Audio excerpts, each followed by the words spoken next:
Um mundo sem predadores parece um lugar mais seguro e feliz, certo? Afinal, quem não gostaria de um planeta onde ninguém precisasse temer ser atacado? Mas vamos lá. Estamos falando de ciência. E a ciência não vive de suposições.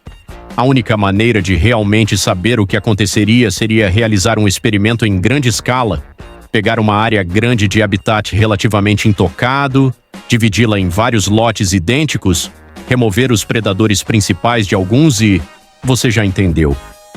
Felizmente, não precisamos ir tão longe porque alguém já fez esse experimento por nós, de forma completamente acidental.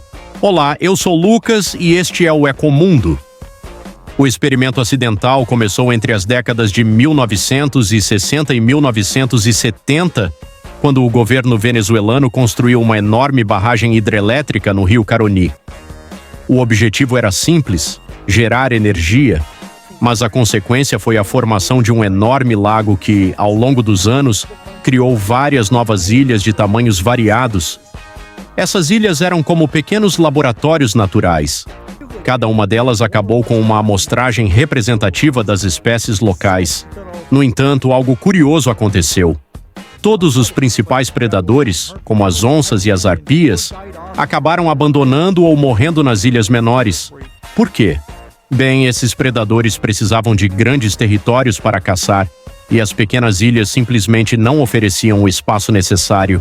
Os cientistas perceberam que isso era uma oportunidade única. Eles poderiam estudar na prática o que acontece quando grandes predadores desaparecem de um ecossistema. Algo que até então era motivo de debates teóricos. Quando os pesquisadores voltaram às ilhas em 1994, os resultados eram impressionantes e um pouco assustadores. As populações de búzios, por exemplo, haviam explodido. Nas ilhas sem predadores havia até 50 vezes mais búzios do que nas ilhas grandes, onde os predadores ainda estavam presentes. E os roedores? Eles também aproveitaram a ausência de predadores. Em algumas ilhas, as densidades de roedores eram 35 vezes maiores do que nas ilhas com predadores. E então vêm as formigas cortadeiras. Nas ilhas menores, onde não havia predadores para equilibrar as coisas, essas formigas estavam 100 vezes mais densas do que o normal. Mas os impactos não pararam nos animais. A vegetação também sofreu.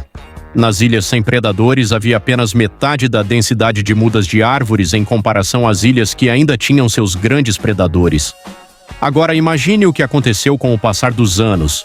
Em 2000, apenas 16 anos após o início do experimento, as ilhas sem predadores haviam perdido 3/4 de suas espécies de plantas. Um cientista chegou a descrever uma dessas ilhas como um lugar quase sem árvores, enterrado sob um emaranhado impenetrável de vinhas. Mas por que tudo isso aconteceu? Sem predadores para controlá-los, os herbívoros cresceram em número descontroladamente. Alguns deles consumiram rapidamente suas fontes típicas de alimento. Quando isso não foi suficiente, passaram a devorar tudo o que encontravam pela frente, até as partes das plantas que antes evitavam. Enquanto isso, as formigas cortadeiras removiam restos de plantas tão rápido que nada sobrava para se decompor no solo. Sem a reposição dos nutrientes essenciais, as plantas não conseguiam se regenerar. No final, poucas espécies resilientes dominaram o ambiente, levando a um verdadeiro colapso ecológico. E não pense que isso aconteceu apenas nas ilhas do Lago Guri. Colapsos semelhantes ocorreram em locais onde espécies como lobos, lontras marinhas e até estrelas do mar desapareceram. O que aprendemos com isso? Predadores não estão apenas evitando um mundo caótico, eles são a base que mantém a ordem nos ecossistemas. Nos mares, os tubarões desempenham o papel de predadores de topo, mas à medida que suas populações diminuem devido à pesca excessiva e às mudanças climáticas, começamos a entender os impactos devastadores que sua ausência pode causar.